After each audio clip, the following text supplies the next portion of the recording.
Hello friends, অঙ্কের আরও একটি নতুন ক্লাসে তোমাদের সবাইকে ওয়েলকাম। তোমরা এর আগের ক্লাসটাতে দেখেছো আমরা একটা বিশেষ গুরুত্বপূর্ণ জিওমেট্রির সার্কেলের টপিকের উপরে একটা গুরুত্বপূর্ণ অঙ্ক নিয়ে আলোচনা করেছি এবং তার সলিউশন প্রসেসটা আমরা দেখেছি। আজকেও আমরা ওই ঠিক সেম আগের ক্লাসের অঙ্কটার মতোই আমরা আরও একটা প্রবলেম দেখব। একটু ডিফারেন্স হবে, ঠিক আছে, একটু ডিফারেন্স আছে, বাট পুরোটাই সিমিলার। তোমরা দেখতে থাকো, তোমরা দেখলেই বুঝতে পারবে। আচ্ছা, আগের দিন একটা কি করেছিলাম সেটা একটু দেখে নিই। আগের দিন করেছিলাম আমরা যে এই রকম একটা ফিগার ছিল, ঠিক আছে, এমন একটা এমন একটা ফিগার ছিল। এই ফিগারের সেন্টার আমরা ও ধরে নিয়েছিলাম এবং এখানে এই টোটাল ফিগারের মধ্যে এইখানে এই স্পর্শক অর্থাৎ ট্যানজেন্টটা 12 বলে দিয়েছে এবং কর্ড বিসিটাকে আমরা এক্সটেন্ড করে পি পর্যন্ত আমরা কাট করেছি বা ছেদ করেছে। তাতে করে এইখানের সিপির ভ্যালুটা যদি 8 হয় এবং এ পিটা যদি 12 হয়, আহ, তাহলে পরে এর ভ্যালুটা কত হবে, আমরা এই বিসি এর ভ্যালুটা অর্থাৎ এই বিসি এর ভ্যালুটা কত হবে সেই ভ্যালুটা আমরা বের করা দেখেছি। তোমরা যারা দেখোনি তারা আগের ক্লাসটা দেখে নিও, ঠিক আছে। তবু আমি আজকে এই ক্লাসে আরও একবার বলে দেবো। তো আজকে যে প্রবলেমটা করব সেই প্রবলেমটা একটু দেখে নিই। দেখো অনেকটাই সিমিলার আগের প্রবলেমটার সঙ্গে। হ্যাঁ, অনেকটাই কিন্তু সিমিলার। কি দেওয়া আছে, এখানে দুটো কর্ড আছে, এডি এবং এই এবি এবং ডিসি। এই কর্ড দুটোকে আমরা এক্সটেন্ড করে পি বিন্দুতে ছেদ করিয়েছি এবং এইভাবে যে এই যে ফিগারটা তৈরি হয়েছে এই ফিগারের মধ্যে এখানে বিপি দেওয়া আছে 4 সেন্টিমিটার এবং সিপি দেওয়া আছে 6 সেন্টিমিটার এবং ডিসিও দেওয়া আছে কি 6 সেন্টিমিটার।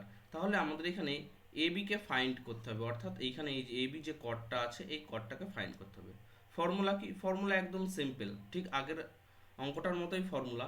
কিন্তু দেখো এখানে একটা কি আছে, ট্যানজেন্ট আছে, আর এখানে কিন্তু কোনো ট্যানজেন্ট অর্থাৎ কোনো স্পর্শক নেই।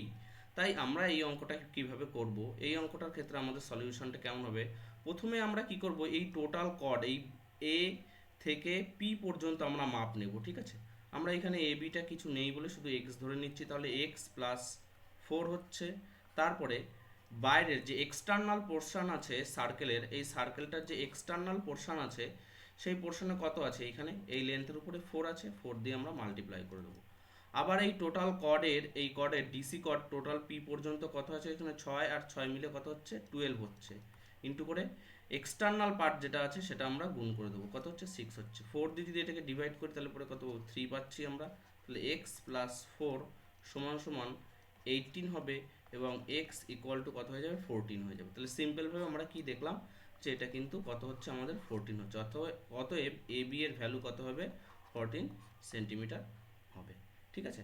এবার আগের দিনের যে অঙ্কটা করেছিলাম দেখো এইরকমই সেম, শুধু এখানে কি আছে ট্যানজেন্ট আছে। তাই ট্যানজেন্ট আছে বলে আমাদের এরকম যে দুটো ভ্যালু পর পর যে মাল্টিপ্লাই হচ্ছে, ঠিক আছে, এরকম দুটো ভ্যালু তো আমাদের আলাদা করে আর একটা ভ্যালু নেই, তাই আমরা এই 12টাকেই দুবার মাল্টিপ্লাই করে নেব, ঠিক আছে। 12টাকে দুবার মাল্টিপ্লাই করব এবং এই টোটালটা কত, যদি আমরা বিসিটাকে এক্স ধরি তাহলে এক্স প্লাস কত হয়ে যাবে 8 হবে, ইন্টু আবার কি হয়ে যাবে 8 হবে, এই এক্সটার্নাল পোর্শন বলেছিলাম। তাহলে পরে কত হচ্ছে 12 ইন্টু 12 বাই কত হবে 8 হবে, ইকুয়াল টু এক্স প্লাস 8 হবে।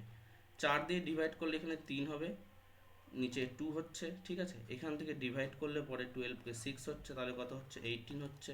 তাহলে এক্স প্লাস 18, ঠিক আছে। তাহলে এক্স সমান সমান কত হচ্ছে 18 মাইনাস 8 হচ্ছে, অতএব 10 হচ্ছে।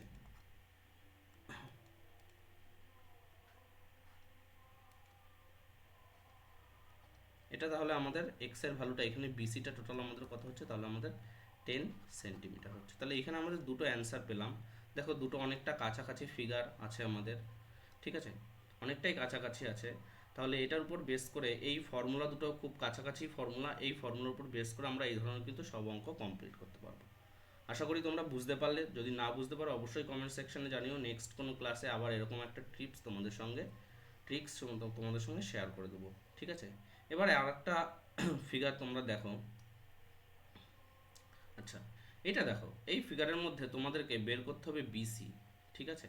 এখানে কি বের করতে হবে, বিসিটা, এই বিসিটা বের করতে হবে তোমাদেরকে। তাই এই অঙ্কটা আজকে ডিসকাস করছি না, নেক্সট ভিডিওতে আমি তোমাদের সঙ্গে ডিসকাস করে দেবো, ঠিক আছে। তোমরা এটার অ্যান্সার এই বিসিটা কত হতে পারে তোমরা বাড়িতে করে জানিও, ঠিক আছে? এটার অ্যান্সারটা কত হতে পারে, বিসি এর ভ্যালুটা, এই ভ্যালুটা কত হতে পারে তোমরা জানিও। সেখানে শুধু বলে দিচ্ছি এইটা 60 ডিগ্রি, ঠিক আছে? আর এটা 60 ডিগ্রি, আর এটাও 60 ডিগ্রি হবে। এই অ্যাঙ্গেলটাও এটা কত হবে, এটাও 60 ডিগ্রি হবে। তাহলে তোমরা এইটার অ্যান্সার কিন্তু অবশ্যই জানিও, ঠিক আছে? ভিডিওগুলো দেখতে থাকো, আশা করি তোমাদের ভালো লাগবে এবং এক্সামের জন্য তোমরা অনেক উপকৃত হবে, অনেক শর্টকাট প্রসেস জানতে পারবে আমাদের এই চ্যানেলের মাধ্যম থেকে। আর তোমাদের ভিডিওটি যদি ভালো লেগে থাকে অবশ্যই একটি লাইক করো এবং তোমাদের বন্ধুদের মধ্যে শেয়ার করে দিও, এবং এই কোশ্চেনটার অ্যান্সারটা কিন্তু অবশ্যই তোমরা কমেন্ট সেকশনে জানিও। তাহলে দেখা হচ্ছে নেক্সট কোনো ক্লাসে।